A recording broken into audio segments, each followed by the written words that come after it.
Hello friends, welcome to Civil Seva Margdarshan. जो हमारा special series चल रहा है 71 questions for 71st BPSC mains, उसी में आज हम जो इम्पोर्टेंट टॉपिक पढ़ेंगे वो है लेफ्ट विंग एक्सट्रीमिज्म।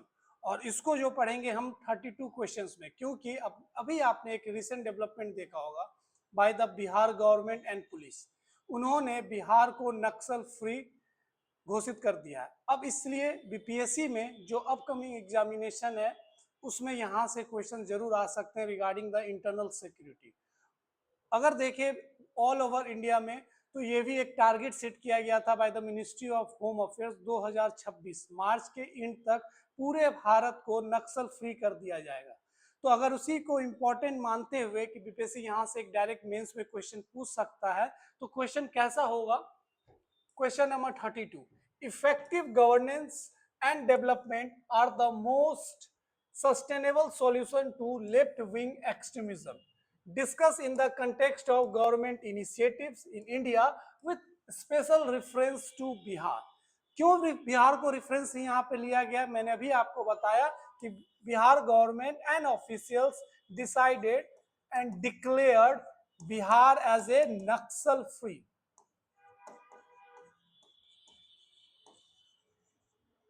तो यहां से अब सवाल आएगा कि कैसे इस क्वेश्चन को में हमारा जो अप्रोच होगा, कैसे हम इस क्वेश्चन में इनिशिएटिव्स को लेकर बात करें।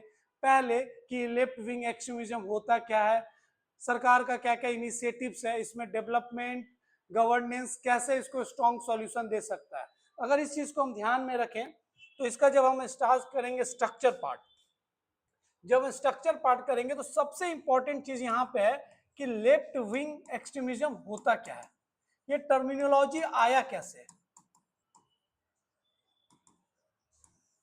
हम इसे लेफ्ट विंग ही क्यों कहते हैं। तो अगेन इसके पीछे कुछ हिस्टोरिकल बैकग्राउंड है। आपने नक्सलिज्म को लेकर नक्सलवारी के बारे में जरूर सुना होगा। 1967 में बंगाल में नक्सलवारी में एक घटना हुआ और वहां से नक्सलिज्म हुआ, तो ये तो समझ में आता है, लेकिन हम इसे लेफ्ट विंग ही क्यों कहते हैं? ये कंसेप्ट कहां से आया, ये आइडियोलॉजी क्या है? हम अगर इसके आइडियोलॉजी और कंसेप्ट की बात करेंगे, तब जब आपने हिस्ट्री में फ्रेंच रिवॉल्यूशन पढ़ा था, तो फ्रेंच रिवॉल्यूशन में जब हम जस्टिस लिबर्टी और इस सब की बात कर रही थी, they want from the government से वो ये सब चीज मांग रही थी कि हमें लिबर्टी चाहिए, हमें जस्टिस चाहिए, हमें इक्वालिटी चाहिए। तो जो लोग डिमांड कर रहे थे वो लोग अपने गवर्नमेंट के लेफ्ट साइड में बैठे हुए थे और जो गवर्नमेंट थी वो राइट साइड में बैठी हुई थी, और यहां से ये कंसेप्ट आया the terminology on the basis of sitting. बैठने के तरीके से ये आइडियोलॉजी आया जिसे हम लेफ्ट विंग बोलते हैं। अब लेफ्ट विंग एक्सट्रीमिज्म हो या माओइज्म हो, नक्सलिज्म हो, फिर उससे इसको जोड़ा जाता है। तो गवर्नेंस को या गवर्नमेंट को अगर हिलाना चाहती है, इसको चैलेंज करना चाहती है, तब ये कंसेप्ट पॉजिटिव वे में लिया गया था, लेकिन समय समय के साथ इसका नेगेटिव इंपैक्ट भी देखने को मिलता है। तो सीटिंग जो अरेंजमेंट है, ये कंसेप्ट हमें वहीं से निकल कर आता है, इसलिए हम इसे लेफ्ट विंग कहते हैं। और मैंने आपको अभी कंसेप्ट में बताया कि नक्सलवारी, जब हम नक्सलवारी पढ़ते हैं, ये कहां पे है? ये आपको वेस्ट बंगाल में है। और ये घटना कब हुआ था? 1967 में। इसके पीछे जो कारण था वो क्या क्या था? सबसे बड़ा कारण था ट्राइबल मार्जिनलाइजेशन।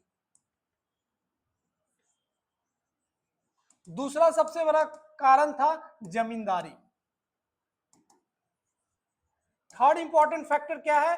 पॉवर्टी। और इसी पॉवर्टी से आगे अगर हम जमींदारी की बात करें तो लैंड एलिनेशन। ये सब इंपॉर्टेंट फैक्टर थे ये नक्सलवारी में ये घटना होने के कारण। और गरीब को, जो ट्राइबल्स पीपल थे, उनको लग रहा था उनका जो राइट्स है, उनका जो हक है, वो एक तरीके से हैम्पर किया जा रहा है और एक तरीके से कटेल किया जा रहा था। और यहां से ये मूवमेंट शुरू होकर पूरे भारत में ये नक्सलवारी इंपॉर्टेंट नक्सलिज्म की तरफ फैला, जिसे हम नक्सलिज्म के साथ साथ माओइज्म भी कहते हैं। अब माओइज्म हम क्यों कहते हैं? आपने माओ जेडोंग का नाम जरूर सुना होगा, चाइना का फाउंडिंग फादर माना जाता है। The power come with the barrel of the gun, ये उनका फेमस लाइन है। लेकिन जब हम इसके नेगेटिव इंपैक्ट में जाते हैं तो यहीं से इंस्पायर हुआ, और इसलिए हम नक्सलिज्म और माओइज्म की हम बात करते हैं, माओवादी की बात करते हैं। तो for that reason this is very important historical background to understand कि ये जो नक्सलिज्म है ये आया कैसे, और यही इंपॉर्टेंट फैक्टर्स है और पूरे भारत में ये एक तरीके से फैला। इसलिए हम हमेशा भारत के जब भी आप मैप में देखे होंगे तो जब हम नक्सलिज्म की बात करते हैं तो बोला जाता था रेड कॉरिडोर्स। जब रेड कॉरिडोर्स की हम बात करते हैं तो ये पूरे भारत में एक तरीके से कॉरिडोर बना लिया था जिसे हम रेड कॉरिडोर बोलते हैं। लेकिन समय समय के साथ इसे रेड कॉरिडोर्स को रेड पॉकेट्स में भारत ने अपने गवर्नेंस के कारण, सस्टेनेबल डेवलपमेंट के कारण, गवर्नमेंट ट्रस्ट के कारण इस चीज को डेवलप हुआ। लेकिन ये भी सच्चाई है, ये नक्सलिज्म ये रेड कॉरिडोर में फैला क्यों, तो इसके पहले सबसे बड़ा फैक्टर है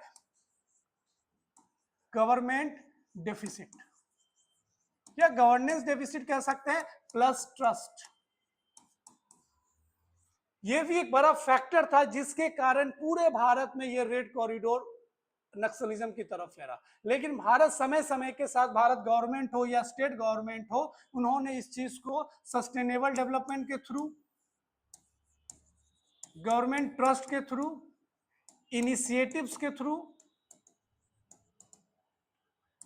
इस रेड कॉरिडोर को धीरे धीरे रेड पॉकेट्स में बनाया गया। और आज के डेट में भारत 2026 में 30 मार्च तक पूरे भारत में नक्सल फ्री, और बिहार भी नक्सल फ्री हो चुका है। अगर हम बिहार के रेफरेंस में बात करें तो ऐसे ऐसे कुछ जिला थे जहां पे आपने ये घटना सुना होगा। इंपॉर्टेंट जगह हो जाता औरंगाबाद, गया, जमुई,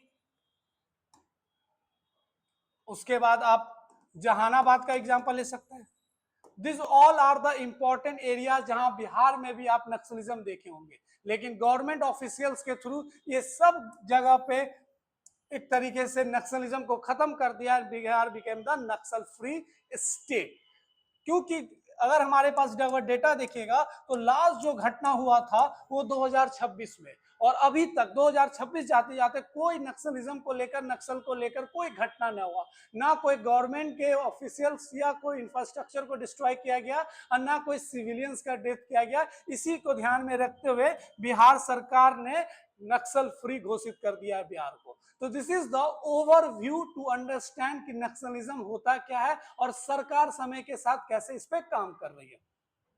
अगर हम क्वेश्चन की बात करें तो अगेन आप इंट्रोडक्शन शुरू कीजिएगा, जैसे हम हर जगह पे शुरू करते हैं। Left wing extremism is an aggressive ideology to dismantle government, that started from Naxalbari bracket में West Bengal in 1967 against government trust and socio-economic factors. और हमने बताया वो सोशियो इकोनॉमिक फैक्टर्स क्या क्या थे? Poverty, land alienation, tribal marginalisation और जमींदारी। ये सब फैक्टर्स यहां से दिखा सकते हैं आप with this type of introduction regarding government. और फिर अगर हम आगे बात करेंगे क्वेश्चन में क्या पूछा गया है, जब हम क्वेश्चन को देखिएगा फिर से एक बार, क्योंकि आपको मैंने बताया था शुरुआती दौर में कि क्वेश्चन को आपको थोड़ा सा डिकोड करना होगा तब आप बहुत अच्छे से। तो बताया गया कि कैसे सस्टेनेबल सॉल्यूशन और गवर्नमेंट इनिशिएटिव्स, तो effective governance and development are the most sustainable solution. तो सरकार कैसे डेवलपमेंट के साथ साथ गवर्नेंस पे अगर फोकस करती है तो यही एकमात्र तरीका है लेफ्ट विंग एक्सट्रीमिज्म को पूरे भारत से किसी भी स्टेट में, लाइक आंध्र प्रदेश, छत्तीसगढ़, आप इसको एकदम फ्री कर सकते हैं। तो क्या क्या पॉइंट्स हो सकता है? Then we move to the body part. अगर हम डेवलपमेंट की बात करें तो अगर डेवलपमेंट में हम सबसे बड़ा बात करें तो सबसे इंपॉर्टेंट है कुछ इनिशिएटिव्स, कुछ इंपॉर्टेंट पॉइंट्स आपको ध्यान रखना कि देखिए आपने इकोनॉमी में पढ़ा होगा, अगर उनका सबसे बड़ा जो दिक्कत है वो पॉवर्टी है, तो सरकार ऐसा काम करे कि उन्हें पॉवर्टी से बाहर निकाला जा सके। तो जो भी डेवलपमेंटल काम है जो पॉवर्टी से उनको बाहर निकाला जा सकता है वो एक इंपॉर्टेंट इनिशिएटिव्स होगा to curb the left wing extremism. तो अगर हम यहाँ पे स्किल डेवलपमेंट की हम बात करें,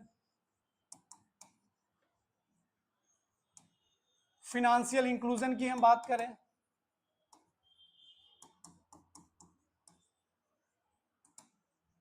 this all are the important factor जहां से पॉवर्टी, लैंड रिफॉर्म्स की हम बात करें, और हर जगह आपको एग्जाम्पल्स ही लिखना है साथ साथ में, जैसे PESA act, forest reserve act, this all are the important developmental strategy from the government. और सरकार इसी को लेकर क्या क्या इंपॉर्टेंट इनिशिएटिव्स ली है। गवर्नमेंट के इनिशिएटिव्स की अगर हम बात करें, इसमें जो सबसे इंपॉर्टेंट है समाधान, समाधान डॉक्ट्रिन लाया गया था टू रिजॉल्व दिस प्रॉब्लम। हर के पीछे एक इंपॉर्टेंट लॉजिक है। 2015 में एक इंपॉर्टेंट पॉलिसी भी लाया गया था टू कर्व द नेशनलिज्म। जैसे आपने बजट में पढ़ा होगा एकलव्य स्कूल प्रोग्राम, उसी के बाद मैंने फॉरेस्ट राइट एक्ट की बात कर रहा हूँ, पेसा एक्ट की बात कर रहा हूँ। This all are the government initiative. जैसे अगर कोई भी नक्सल से इम्पैक्ट है या अगर कोई नक्सलिज्म को फैलाता है, अगर उसके कमांडर आके सरेंडर करता है तो सरकार उसको इंसेंटिव्स देगी। तो this type of project, this type of plan policy can help to curb the Naxalism. तो ये इनिशिएटिव्स आप याद रखिएगा, जिसमें सबसे इंपॉर्टेंट है समाधान डॉक्ट्रिन।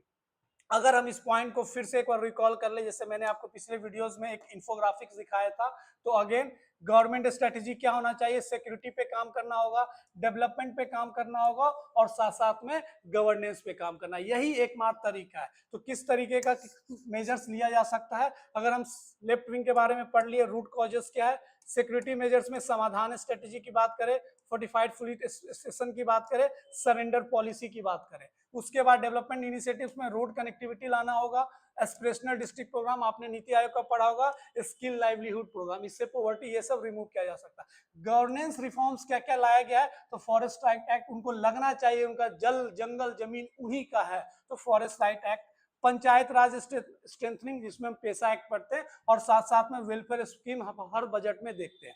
अगर हम रिड्यूस की बात करें तो कनेक्टिविटी, ये सब हुआ है, डेवलपमेंट्स हुआ है, और यही सब एरियाज है बिहार स्पेसिफिक में जहां पे लास्ट था, लेकिन ये भी इसको खत्म कर दिया गया है। तो ये सब इंपॉर्टेंट पॉइंट्स आपको याद रखना, इससे बाहर कोई कुछ नहीं जाएगा। एंड लास्ट जो इंपॉर्टेंट है हमारा conclusion, left wing extremism is not merely a law and order problem but a manifestation of deep economic, socio-economic and governance deficit। वही चीज को लेकर हमने चर्चा किया।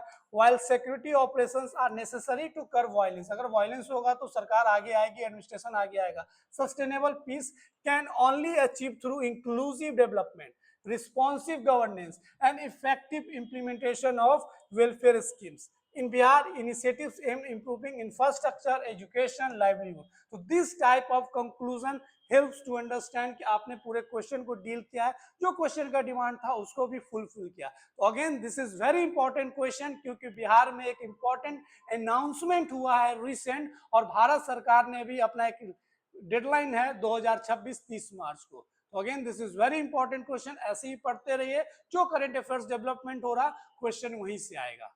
तो अपना ध्यान रखिए, मिलते हैं हम नेक्स्ट वीडियो में। Thank you.